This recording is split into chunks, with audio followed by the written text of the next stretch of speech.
And joining me now inside, Carol Lee, White House correspondent for the Wall Street Journal. Carol, thank you for joining us. Thank you. I want to first turn to some sound of Donald Trump talking about North Korea and then get your reaction on the other side of this. I don't want to telegraph what I'm doing or what I'm thinking. I'm not like other administrations where they say we're going to do this in 4 weeks, and that doesn't work that way. We'll see what happens. I hope things work out well. I hope there's going to be peace. But, you know, they've been talking with this gentleman for a long time. You read Clinton's book, he said, oh, we made such a great peace deal and it was a joke. You look at different things over the years with President Obama, everybody has been outplayed. Everybody's been outplayed. What's the sense when you compare Donald Trump to previous administrations and their approach to North Korea? Well, we didn't see, with the Obama administration, we didn't see it become an issue this quickly after he, and with this kind of intensity. So, you know, that's one difference. We also didn't hear from the Obama administration so much talk about military action. That was something that President Obama often de-emphasized. The strategies are similar in the sense that both the Trump administration, like the Obama administration, were really looking to China to help resolve this issue, and that obviously did not work for the Obama administration, and they could never really get China to move as much as they wanted them to. And so you see President Trump trying that, but he's also really ratcheting up the rhetoric in terms of his willingness to use military force. The fact that he has sort of given hands off and allowed military leaders to have more of a say than somewhat of a criticism of the Obama administration, that there were more red tape in place before a military strike was launched.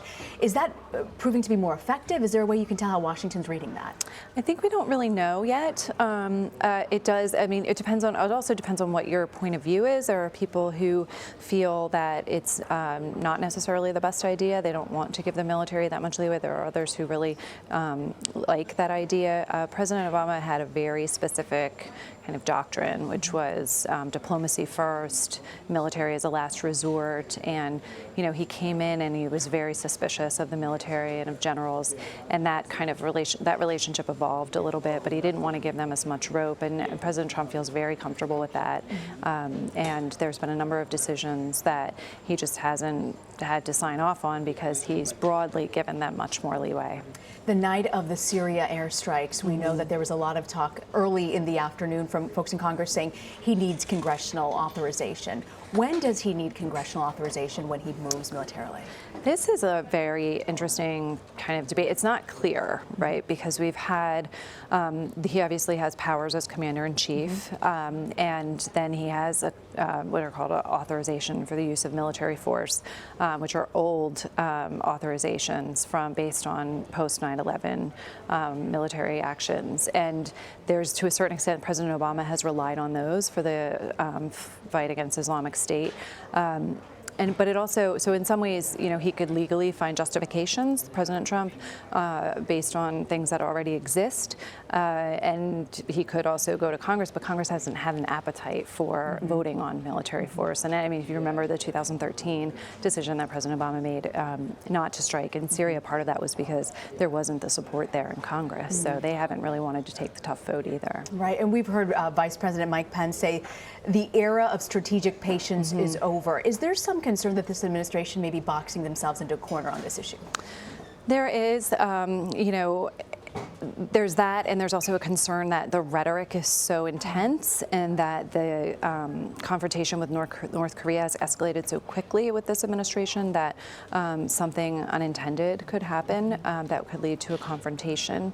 But, you know, I think if you look at what the president has been saying and all of the different steps that this administration is taking, they're not so much speaking directly to the North Korean regime. They're actually speaking to China and trying to box China in to take the steps that they want them to take, which is to cut off energy and trade with North Korea to try to get the leader Kim Jong-un to do what the international community and the UN and the US have always said that he should be doing, which is denuclearize. So it's not clear if that'll work, and I think this administration is looking a little bit further down the road, saying that they'll know in 3 months or 6 months or 9 months whether or not China is taking those steps and whether they're effective. We've seen the president really back off on on China. What changed? A number of things.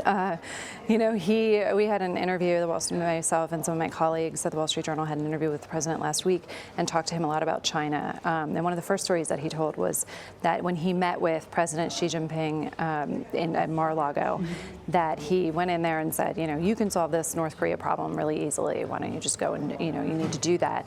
And that President Xi went through the history of Korea-China relations, and President Trump said to him 10 minutes in, he realized, it's not that easy for China to just step in and solve the North Korea problem. They don't have as much power as he had thought they did. So that was kind of a shift in his view there. He spent time with President Xi. He said he developed a personal rapport with him. He really liked him. And then you had the issue of the currency manipulation, which the President Trump said he would label China a currency manipulator on day one. He's decided not to do that for two reasons. One is that China hasn't been manipulating its currency from some time. President Trump takes credit for that, but they had been doing it well before he got elected. So he's saying they're not a currency manipulator, but even if they were, his argument is that now is not the time to do something like that because he needs their help on North Korea. And he's even offered to put trade on the table and to get what he wants out of China on North Korea because he's really prioritized that issue above everything else. How influential is Ivanka Trump in shaping his actual policy? We don't really know. It's one of the mysteries about this White House is her role because it's so unique. To have a daughter this close and working in the West Wing. We do know that, people will have said that her father is able to get him to listen, and she can change his mind. There have been stories about her pressing on him to stick with the Paris Climate Accord agreement and things like that. So she clearly is very influential and obviously like a first among equals.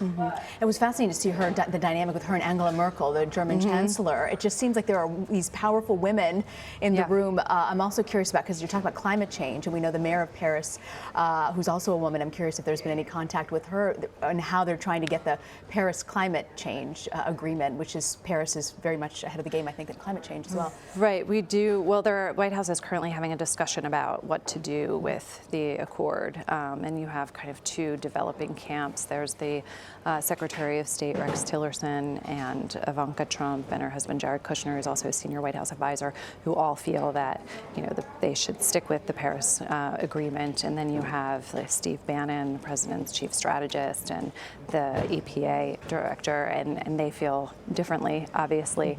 So we don't know exactly how it's going to turn out, but one of the concerns that our foreign allies had when President Trump was come in was just the uncertainty about that, because there's obviously dozens and dozens and dozens of countries have signed on to that.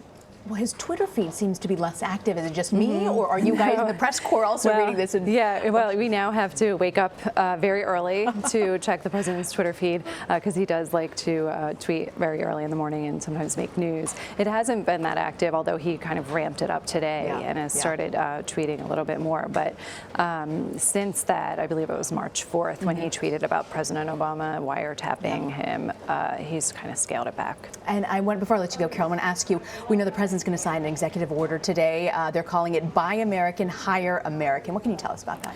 It's basically a review of the H-1B visa program, which allows foreign workers to have jobs in the U.S. And so it's a review. It orders several different agencies to review this for abuse and potential fraud.